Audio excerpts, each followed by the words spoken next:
సన్నని అడ్డపంచ దానికి కాంబినేషన్ గా ఒక తెల్లని చొక్కా వేసుకుంటే ఆ లుక్కే వేరు.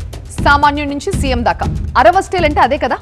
మరదేంటి దళపతి ఇందుకు భిన్నంగా వ్యవహరించారు? సీఎం గా ప్రమాణం చేసే సమయంలో కొత్త స్టైల్లో దర్శనమిచ్చారు. తమిళనాటే కాదు, ఇప్పుడు దేశం మొత్తం ఇదే చర్చ. తమిళనాట రాజకీయం అంటే భాషాభిమానమే కాదు, డ్రెస్సింగ్ కూడా ఇంపార్టెంటే. అందుకే తమ సంప్రదాయాన్ని కొనసాగిస్తూ తెల్ల పంచె తెల్ల చొక్కాలో తలతల్లాడిపోతుంటారు అక్కడి నాయకులు. సర్పంచ్ నుంచి సీఎం దాకా అందరిది అదే స్టైల్. గతంలో కరుణానిధి, ఎంజీఆర్, ఆ తర్వాత పన్నీర్ సెల్వం, పళనిస్వామి, ఇటీవలే స్టాలిన్ అందరూ అదే లుక్ లో కనిపించారు. సీఎం గా ప్రమాణ స్వీకారం చేసే సందర్భంలోనూ వాళ్ళంతా అదే సంప్రదాయాన్ని కొనసాగించారు.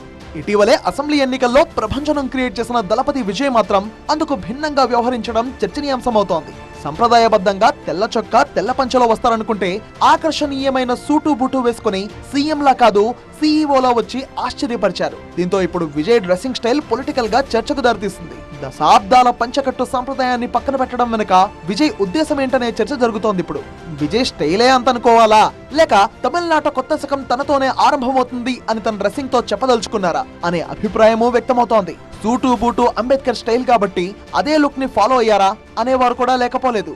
ఇక జెన్జీకి ప్రతీకగా యూత్ ని ఆకట్టుకోవడానికి విజయ్ ఇలాంటి డ్రెస్సింగ్ లో ప్రమాణ స్వీకారం చేశారా అనే చర్చ కూడా జరుగుతోంది.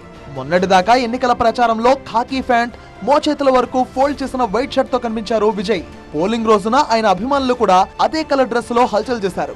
అయితే ప్రమాణ స్వీకారం రోజున మాత్రం విజయ్ గెటప్ పూర్తి భిన్నంగా ఉండడం ఆసక్తి రేపుతోంది. విజయ్ ఆలోచన ఏదైనా, ప్రమాణ స్వీకారోత్సవం వేళ ఆయన డ్రెస్సింగ్ స్టైల్ ఇప్పుడు తమిళ రాజకీయాల్లో హాట్ టాపిక్ గా మారింది.